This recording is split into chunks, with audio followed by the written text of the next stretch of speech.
All right, Chris, we're ready. Sorry about that. No problem. Hey, Mama's Fallen Angels, this is Big Robbo. I'm here with Chris Gates from Junkyard. Remember him from the late 80s and early 90s with a string of successful singles, and Junkyard is still doing it, getting ready to go out on tour, release some albums last year, and I think that's what we want to talk about first, Chris, if you don't mind going into that. 2008, you got listed here for 3 releases. One is Put It on 10 and Pull the Knobs Off.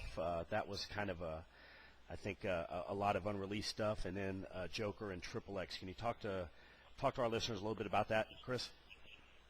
Sure.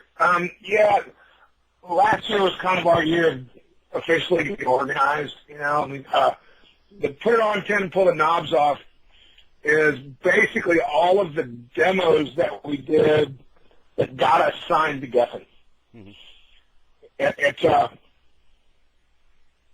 We were playing around Hollywood, and when I moved to L.A., all the boys were dressing like girls, and I'm 6'1" and 225 pounds, and they didn't make spandex in my size, thank God. And you're from the great state of Texas too, so that shit just doesn't fly.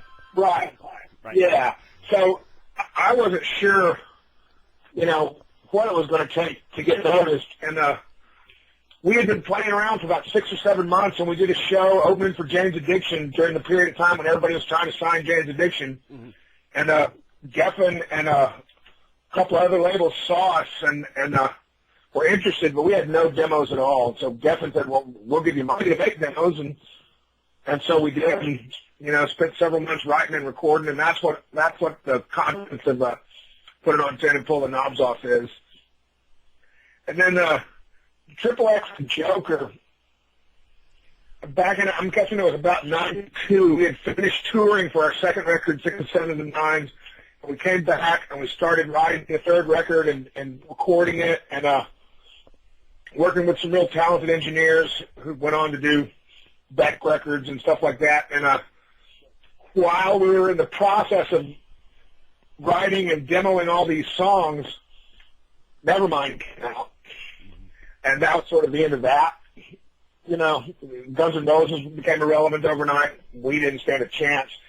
They just kept saying, we don't hear a single, and sending us back into the studio. And we recorded 26 songs and, produced them ourselves, and nothing ever came of it. And I had all these masters sitting around, and I got a box of stuff from my former manager, and all the DAT tapes from all these demos were in there a number of years back, and I made some CD copies, and they began to float around the internet, and we decided to finally go ahead and officially release them. But it's some of the best material we ever wrote, ever recorded. It sounds like the band because we produced it, mm-hmm. And it's some great material on there. We just decided it was about time to get it out there. Yeah, and that's something I want to address too, Chris, and have you talk about it if you don't mind. You bring up the Nevermind thing, and you go from having a contract with Geffen Records to having to self-release your stuff, and that's what I wanted to stress to the Angels, and you can talk about it a little bit too, because certainly you're in the industry, Chris, and you know more than I do. We're going to put links up to buy these albums up when we do our page when we put the interview up. But if you folks don't go and buy these records off of the websites, buy them at the distribution what the band sets up, that's when the music stops coming out, because it's really on your dime, and all this stuff is coming out under the Junkyard name. So it's a little bit harder than it used to be. Yeah, well, yeah. It's familiar territory, though, because all of us, everybody in Junkyard, started out in punk rock bands in the early 80s, where we all put out our own records and mm-hmm. booked our own tours and, climbed in a van and made it work, because there was no independent label industry. Was zero in 1980. Mm-hmm. So if you wanted to get it out, you had to do it yourself. Right. And we gradually worked our way up and put Junkyard together in the mid 80s, and had some success with Geffen. And but now it is sort of a return to the DIY thing for us, where it's all the band. I mean, the website. I run the website. The shipping is done here in Austin. It's all us. There is nobody but us at this point. And we're just trying to figure out whether there's enough people that care to keep it afloat. They are, and we're going to really try hard to reach them. talk a little bit about the tour that's coming up. You guys have a 20th anniversary kickoff date out in Colton, California, but then you guys are headed to Spain and Italy.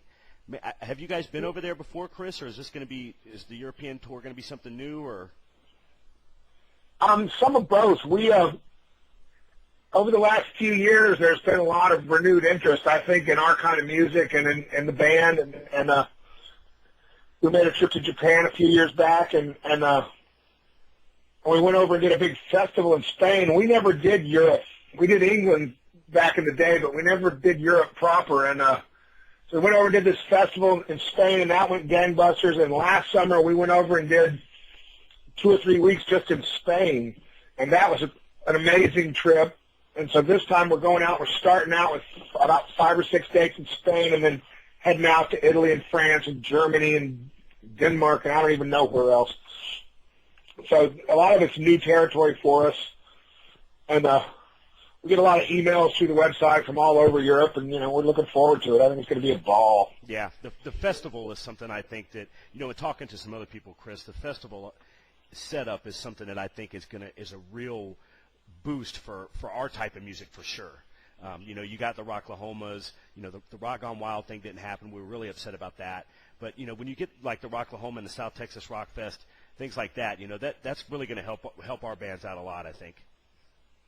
Yeah, we're trying to find our way into some of those things, because like we've all gone on to other things and we have lives, and I've got a solo band that's up and running and having a pretty good time with that, and just beginning to get ready to release a record nationally, or we're working on that anyway. And everybody's got families and kids, and I'm in Texas, and the other guys are all on the West Coast, and but we love playing together. We didn't stop playing together because the band didn't break up out of animosity or anything. It just broke up because it seemed like the thing to do at the time. Yeah. There wasn't much business left for rock bands in 1993, and so yeah, we're looking. We're trying to get out there and do more festivals and do more like weekend fly-in dates. We're getting word from people all over the country, who want to see us. So we're trying to make that happen more, and we still love doing what we do, and we're still pretty good at it. So. Yeah, and looking through Junkyard stuff today on the internet, a lot of it was from all over the country, and I think if I remember right from looking this morning, all over the world was, why the fuck isn't Junkyard going to Rocklahoma? Why aren't they on that bill? And I was thinking the same thing. I was like, I've been to Rocklahoma twice now, and I haven't, and I didn't get to see Junkyard. I'm kind of pissed about that. So. Yeah, well, and that's as much our fault as theirs. It's like the reason we haven't played is because nobody called us and asked us.